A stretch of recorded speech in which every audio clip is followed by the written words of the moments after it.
one of the men police are calling a suspect. Any clues or evidence that could point to that from your knowledge? No. Okay.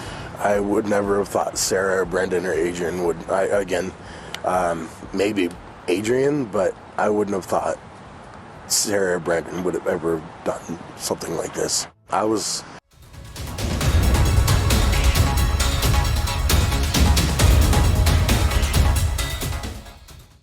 not even home at the night of the disappearance. I know that at that nighttime, Sarah, Brandon, and I had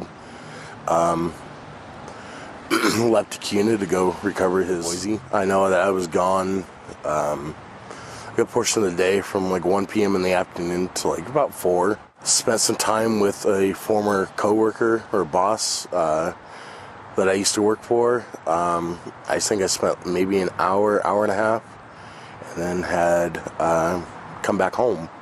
And the neighborhood was completely solitude. It was quiet. Stacey claims he, Brandon, and Sarah left their house and headed to Cuna to tow Brandon's car around 5:30 to 6 p.m. on July 27, 2021.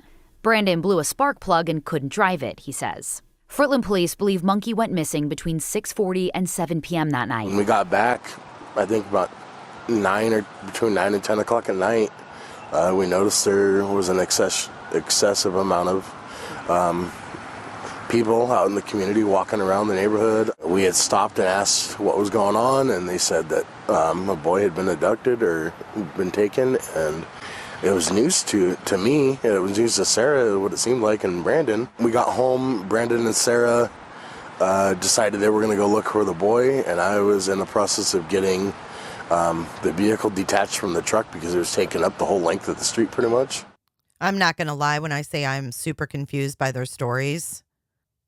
But this guy expects us to believe that they got home and Brandon and Sarah were just like, oh my gosh, we have to go look for this boy. But also, where's Adrian at this point? And Brandon and Sarah all took a trip to Boise in the morning before I did my taxi ride. It was Adrian wanted to go see his kid. He claims Adrian stayed in either Boise or Nampa all night. Is that what they told you, or do you know that to be true for a fact? I mean, that's just what I'm going based off of. I mean, I was told the same thing that's, all over. I wasn't with them. Human cadaver dogs are highly reliable. Why did police tell you that human cadaver dogs pinged on your property at that home? They didn't really give an explanation. They just said that the dogs had hit around the property. But, I mean, there was nothing. I don't even know how that's even feasible. What is going on here? Are these people going to turn on each other or what? Like, what are we witnessing? And his eye is staring right through me. Let's continue. I just know that I wasn't around for any of it.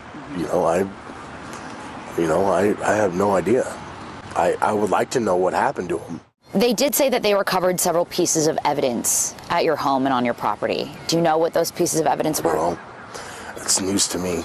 The day after our interview, he was playing with something. Stacey gave a YouTuber a new piece of information. I'm sorry, I'm trying to recollect as best as I can for you.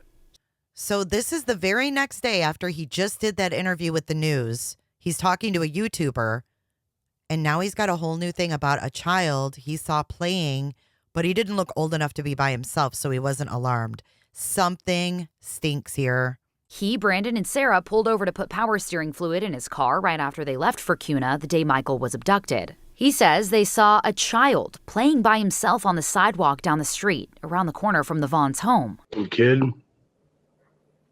that I saw did not depict Michael. I mean, he wasn't like a little kid, you know what I mean? Like, he was, that's why I said it didn't concern me at all that he was out and about doing his thing. Or your wife. I personally know for a fact they don't have anything against me or on me. I have no knowledge. I wasn't even home. I have no knowledge of who this little boy is, his whereabouts or anything. Be sure to check out my other videos and playlists for more true crime content. And if that's not enough, you can join our Patreon. Don't have a tinfoil hat? It's okay. We'll make you one. It's that easy. See you guys in the next video.